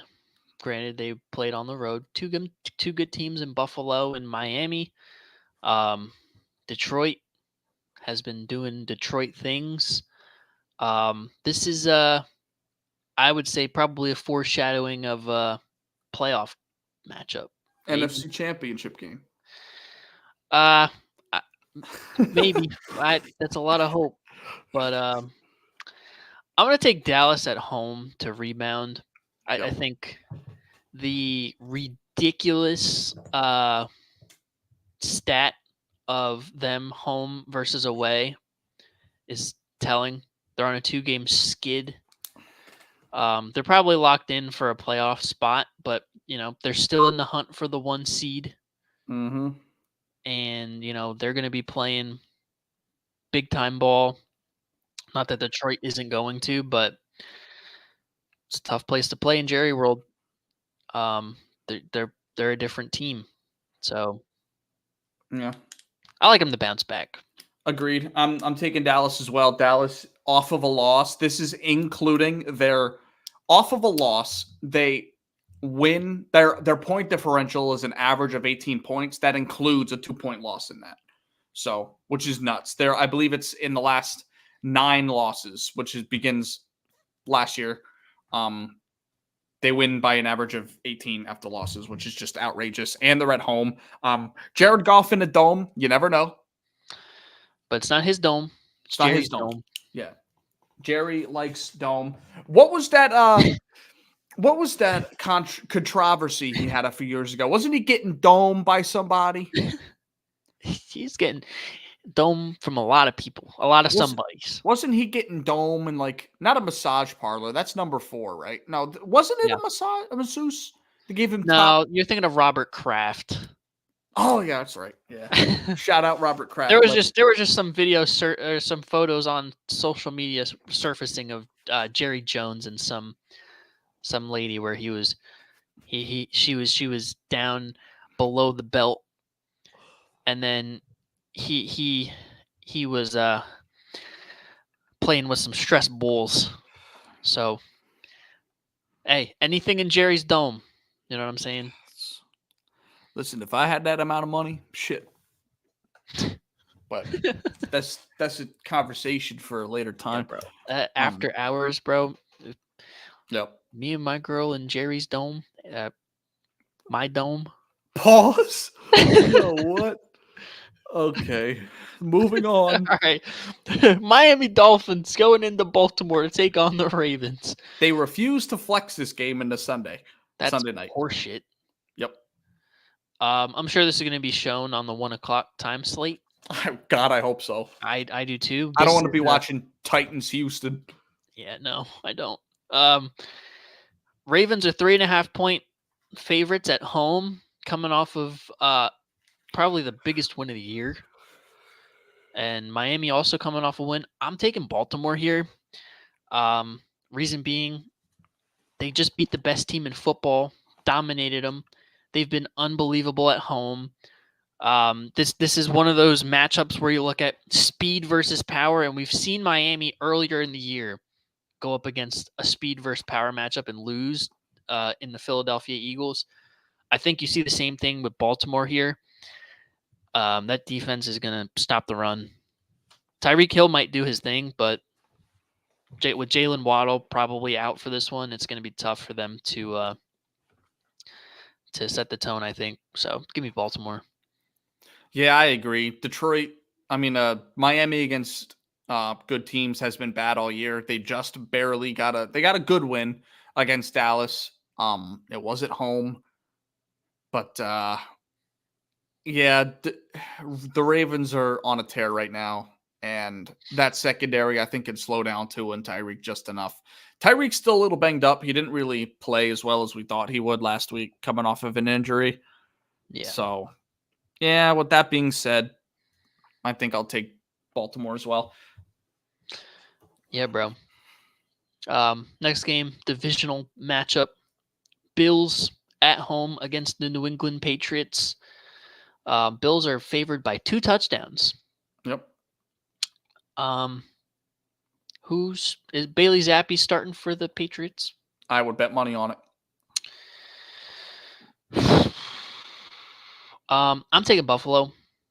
These teams split, and Buffalo is in the midst of a playoff domestic dispute. Mm-hmm. They need the game. This is This is a game where they put their meat down. True. And New England is in the Caleb Williams sweepstakes. So, yep. Yeah, you're right. I'm actually going to take New England to cover. I think the spread's a little too big for my taste, especially a divisional matchup. Buffalo tends to beat New England in the Allen era, but it's never really that much of a blowout. And this is a lot of points for a 9-6 football team. They've been playing better as of late, but I just think New England's going to hold on just enough to cover. Probably a 10 to 13 point win for Buffalo, but I don't see them winning by 2 touchdowns here. Never know. You never know. I could be wrong. They could win 40-3, but yeah. That would be We'll nuts. see. We need a Stephon Diggs sighting. What about him? Bro's on a milk carton. Facts, bro. He's done nothing. Yeah. Yeah, what happened to Gabe bro? Davis has done more than him. Yeah, bro. So I had the greatest fantasy trade of all time. So this is like week 3 before AJ Brown went on his 125-yard streak. I traded Diggs straight up for AJ Brown. How's that looking for me now? Pretty good. Yeah, and what's funny is I beat that guy in the playoffs 2 weeks ago in fantasy. So Hell yeah. don't mean to brag. Love to see it. Yep. All right, next game. Atlanta Falcons taking on the Chicago Bears. Atlanta is 3-point road dogs. Mm-hmm. I'm not sure if the Bears are out of it yet. They're not. They're still not eliminated. They're not mathematically eliminated. They've been playing a lot better, but the Falcons also have been playing decent, bro. I don't know what to go with this one. Yeah, I think Atlanta's going to end Chicago's hopium here.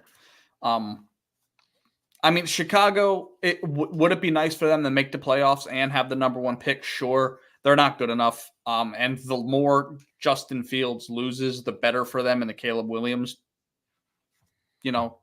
drafting. So yeah. I'm going to take Atlanta here to win by the skin of their teeth. Yeah, I'm with you. No reason. I just no one cares. No one cares. I mean, Atlanta's more alive, obviously, than Chicago in the playoff hunt. They're only a game out of the division. And who do Atlanta and Tampa play each other in Week 18? No. The Bucs are in Carolina, food, and the Falcons play the Saints in New Orleans. So, yeah, dude. Yeah, I think Atlanta wins this week just to keep the dream alive. Yeah, I'm with you. Next game here, Raiders on the road in Indianapolis taking on the Colts.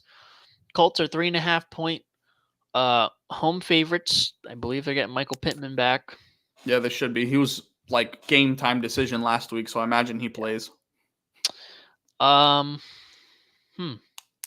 need to have a dialogue about Michael Pittman at some point. Yeah, bro. He's been awesome. Can we just go ahead and look at the stats real quick? Just because I was a huge fan of him coming out of college, and I think he had a really good rookie year. What is he looking like this year? It's been pretty decent. Yeah, 99 catches. That's 6th in the NFL right now. And he missed a week. He's got 1,062 yards, 4 tuds. It's a pretty good year for Gardner Minshew as your quarterback. Yep. Mm-hmm. Shout out Michael Pittman, future New York Jet. Because he is a free agent. I hope so. Bro, if we get Michael Pittman Jr., bro, Super Bowl. Okay, bro. Super Bowl. Okay, here comes the hopium. Man, I don't know. The Colts lost last week, didn't they? I believe they did. I believe so. Let me see. Yeah, they got beat by 19 in Atlanta.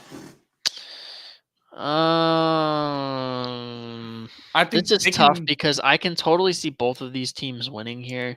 Yeah, they can kill Vegas's dream of making the playoffs, though.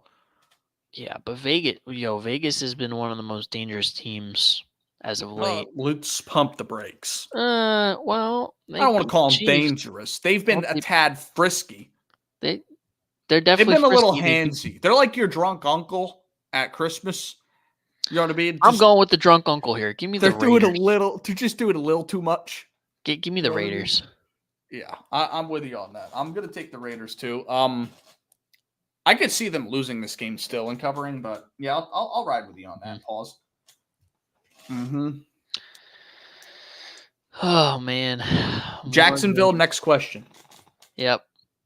More games I don't give a shit about. Carolina in Jacksonville taking on the Jags. Gotta look, bro. If the Jags don't win this, they're done. I think you gotta have this against a 2-13 football team. Yeah. The 2-13 football team has been playing better as of late. They've been losing. They have, but they've been holding their own. Pause. So I like Jacksonville to blow them out. To be honest. Yep. This is the definition of a get right game. You agree? I agree. All right. Next game, Titans on the road in Houston taking on the Texans.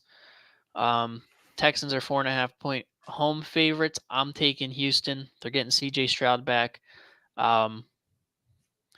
They gonna sweep the Titans and solidify their spot in the playoffs. Yeah, I couldn't agree more. Tennessee has a chance to play spoiler here a little bit in that division because they're obviously out of it, but they can still cause some hell because they have 2 straight divisional games these last 2 weeks. So, but nah, you're right. Houston, CJ Stroud. People forget bro's only been out a week, maybe 2, and people forget, but he's been balling, and I think he's going to keep that train rolling coming off that concussion. Yep, I agree. Word, dude. Yep. Next game, Rams on the road against the Giants. Giants are 5.5-point home dogs. They're out of it. They can play spoiler against the Rams. They can. Tyrod Taylor starting. It's hard for me to pick against the Rams here just because of how they're so good. Peaking. They're so good. They're just clicking on all cylinders, bro. Give me the Rams. Bro, they probably will get in the playoffs with this win, but if they are in the playoffs, I think they're the team I'm rooting for the rest of the way. I love watching this team play. Kyron Williams is like my second son, bro. Yo, you are glazing, bro. You're my first son. Kyron Williams might just be my second son. Bro, you are glazing Kyron Williams. Bro, I can't deny it. He's second in rushing, missing 4 games. He's good. He's so good. Bro is Gawk 3000. Facts, right, but I'm gonna. Oh, I'm gonna. Good for you. Next question.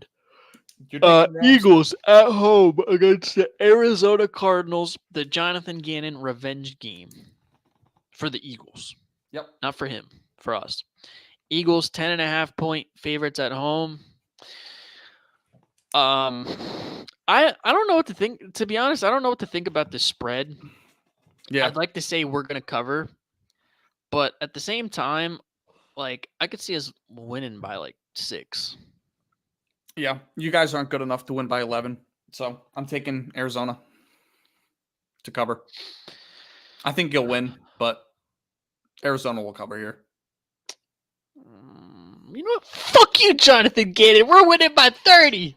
No way. I was going to say, there's no way. After all the propaganda you this year. For this build-up? Just to ride with your 4. Yeah, bro. I was thinking about it, bro. You're missing them a little bit right now, right? You're missing them a little bit. I'm not. I mean, your defense wasn't had like that last year. Yeah, but did you see what quarterbacks we played last year? Oh, okay. Here we go. You didn't see it in 2021, though. We played like Tom Brady, Pat Mahomes, Justin Herbert. We were got with Jonathan Gannon. Yeah, and you're getting got this season. He's getting got. Are you kidding me, bro? Sticks, the shell defense, bro. Yeah. Food. Play that Marshawn clip. Food. Play that Marshawn clip. I know I'm gonna get got. But I'm gonna get mines more than I get got though. Yep. Indeed. Good Lord. Next game here. Play division implications. This is like the NFC South Championship game. Yeah, right next here. to Miami, Baltimore. This is the game I'm most excited for this weekend. I think, to be honest. Yeah, Saints in Tampa Bay taking on the Bucks. Bucks are 2.5-point home favorites. Give me the prodigal son, Baker Mayfield. I couldn't agree more. Thank you. Hey, dude. I mean, he's good at football. I don't know what to tell you, dude. Bro's just good at football. He is good at football. Yeah. Next game, San Fran on the road in Washington. 12.5 points coming off a bad L. They're about to use them as a punching bag. Give me San Fran. Yeah. It's not gonna be very pretty. Nah. This is gonna be an absolute snoozer. Buried in the 1:00 time slot. Yeah, an absolute snoozer. What gets buried worse? What gets buried worse? The Panthers, Jags, or this game?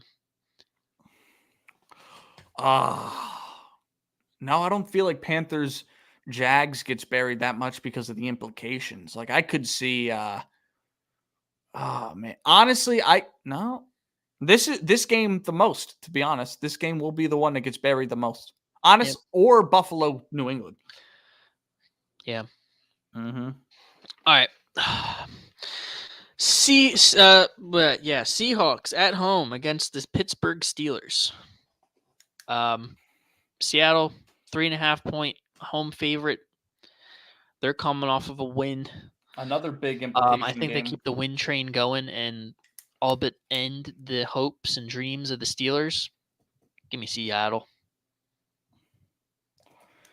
Yeah, this one's a coin flip to me, but I think I agree. Yeah, I agree. Seattle. This is a tough one, but what are you going to do? Yep. Next game here, Cincinnati on the road in Arrowhead taking on the Kansas City Chiefs. No Joe Burrow. No Burrowhead. Browninghead. Chiefs favored by 7 in Browninghead. Jamar Chase, is he playing? He's playing and he's talking a lot of shit, which makes me think Kansas City by 4 tuds. Yeah, I'm taking Kansas City. Yep. That defense, Jake Browning, on the road, in the loudest stadium in the league. Yeah. Kansas City, it's not going to be close. Kansas City's going to hopefully figure some shit out this week. Yep. All right. Oh my God. This is probably getting buried. Chargers on the road in Denver taking on the Broncos. This is the Easton Stick Jared Stidham game. Broncos still have an outside chance at the playoffs here. Yeah, they're only a game out. Easton Stick. I believe in Jared Stidham more than I do Easton Stick. Yeah, we've seen Jared Stidham win games. Yeah, I'm taking Denver. Yeah, I agree. Yep. That one's actually not as hard as I thought it was going to be. Pause.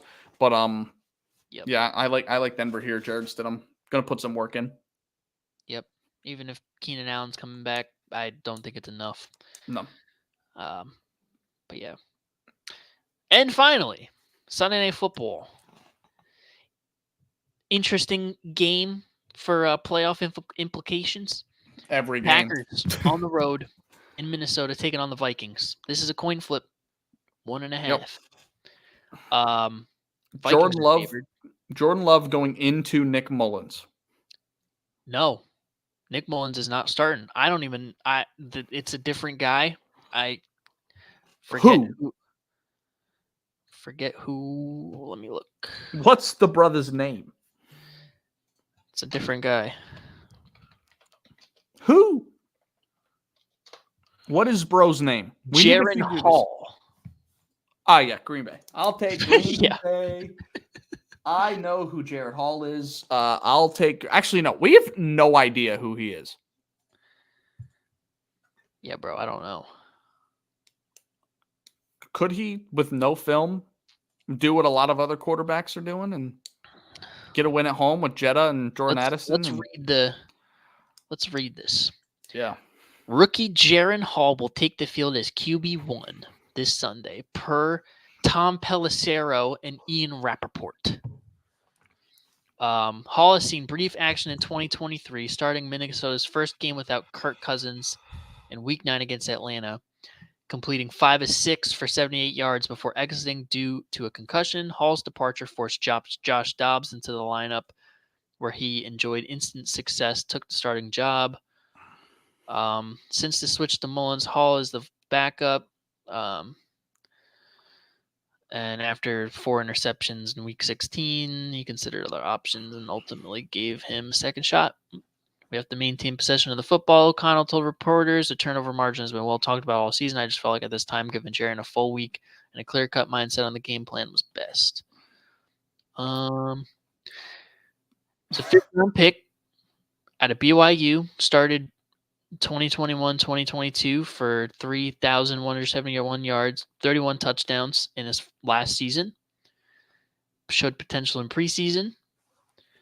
Had a nice drive, it sounds like, before he got hurt. Yeah. I don't know, dude. Has Jordan Love showed us enough that he can go into Minnesota, division rival, and win a game? Jetta, hot, Jordan Addison. No Jair Alexander for the Packers.